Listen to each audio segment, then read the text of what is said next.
Siapa ya? Banyak lagi influencer yang oke, tapi kayaknya untuk Gen Z sekarang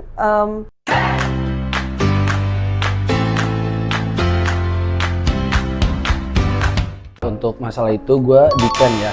Nggak setuju sih.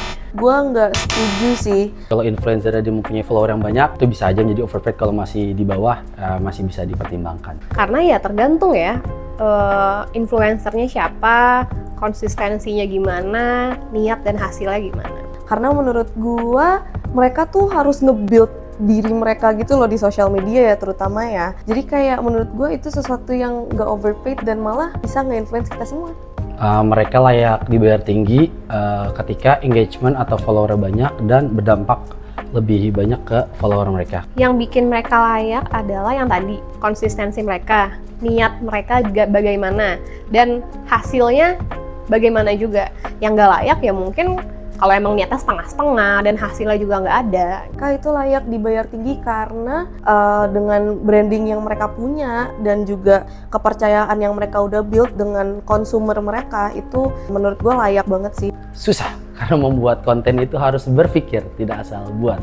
Mungkin gampang-gampang susah, karena gampangnya mungkin cukup lumayan fun ya, apalagi untuk orang yang mendalami bidang usaha tersebut. Cuma ya susahnya harus konsisten itu. Susah lagi, soalnya lo harus nge-build trust orang, kayak lo tuh harus nge-influence orang biar kayak, nih lo harus percaya sama gua, ini bagus, cobain. Tapi kayak nggak semua orang tuh bisa loh, jadi menurut gue susah sih itu.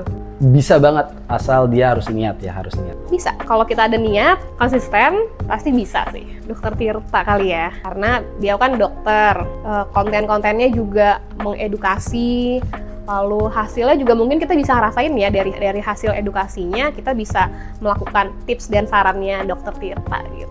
Siapa ya? Banyak lagi influencer yang oke, tapi kayaknya untuk Gen Z sekarang Lutfi kali ya yang di TikTok yang kayak hai gitu, itu lucu banget. Cuma kayak dia tuh menurut gua jujur dan natural aja gitu loh.